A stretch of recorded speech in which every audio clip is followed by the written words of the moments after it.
என்னடா நம்ம ஹாம்ஸ்டர் தொட்டியை வெளியே வச்சுருக்கேனேன்னு பார்க்குறீங்களா? இப்போ ரீசெண்ட் டைமில் இந்த ஃபீமேல் ப்ரெக்னெண்ட்டாக இருக்க மாதிரி எனக்கு ஒரு டவுட்டு. சரி, அந்த டவுட்டை ஏன் கிளியர் பண்ணிடுவோன்னு சொல்லிவிட்டு இன்னொரு டப்பை வச்சு நான் கொஞ்சம் மரசீவல் போட்டு வச்சுருக்கேன். அந்த டப்பில் பேசாமல் ரெண்டையுமே விட்டுறலாமா அப்படின்னு யோசித்து ஃபஸ்ட்டு ரெண்டையுமே விட்டேன்.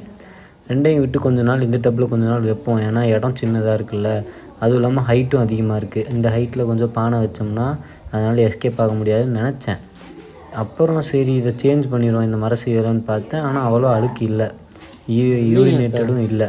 அதனால் சரின்னு தலாவி பார்த்துட்டு இதே மரசீவலில் வச்சுக்கலான்னு சொல்லி ஃபீமேலை மட்டும் இதில் வச்சிடலாம், மேலே இந்த பெட்டில் போட்டுடலாம் அப்படின்னு சொல்லிட்டு மேலே இந்த டப்பாலையும் ஃபீமேலை இந்த டப்பாலையும் போட்டேன்.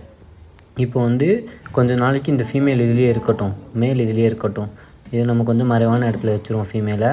இது குட்டி போடுதா இல்லையா, இல்லை அடுத்து என்ன பண்ணுறோம் அப்படின்றத அப்கமிங் வீடியோஸில் பார்க்கலாம். இந்த மாதிரி கண்டென்ட்ஸ் பார்க்க நம்ம பேஜை ஃபாலோ பண்ணி வச்சுருங்க.